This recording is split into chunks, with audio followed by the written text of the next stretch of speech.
বৃষ্টি ভেজা রাস্তায় ফল বিক্রি করে সন্তানদের ভবিষ্যৎ গড়ছেন তৈমুর। দিনাজপুরের বিরামপুর পৌর শহরের ঢাকা মোড়ের মহাসড়কের পাশে ভ্যানের পাশে দাঁড়িয়ে ফলের দোকানে বেচাকেনা করছেন তৈমুর। দেখলে হয়তো খুব সাধারণ মনে হবে, কিন্তু এর পেছনে লুকিয়ে আছে এক সংগ্রামী জীবনের গল্প। তৈমুর পলিপ্রেকপুর ইউনিয়নের ভগবতীপুর গ্রামের এক পরিশ্রমী মানুষ। জীবিকার তাগিদে তিনি প্রতিদিন ভোর থেকে রাত পর্যন্ত বিভিন্ন মৌসুমে ও সৃজনশীল ফলমূল নিয়ে বসেন রাস্তার পাশে। লক্ষ্য একটাই, হালালভাবে উপার্জন করে পরিবারকে বাঁচিয়ে রাখা। 2 সন্তান নিয়ে তার ছোট সংসার।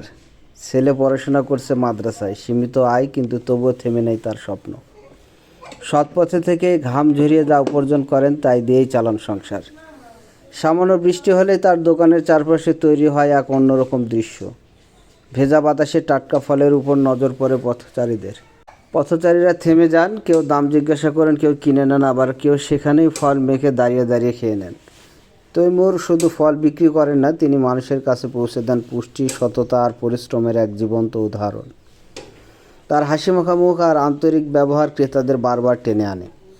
এই সমাজে যখন অনেকেই সহজ পথ খোঁজেন, তখন তৈমুর বেছে নিয়েছেন কঠিন কিন্তু সৎ পথ। তার এই সংগ্রাম, সততা আর হালাল উপার্জনের গল্প সত্যিই অনুপ্রেরণার।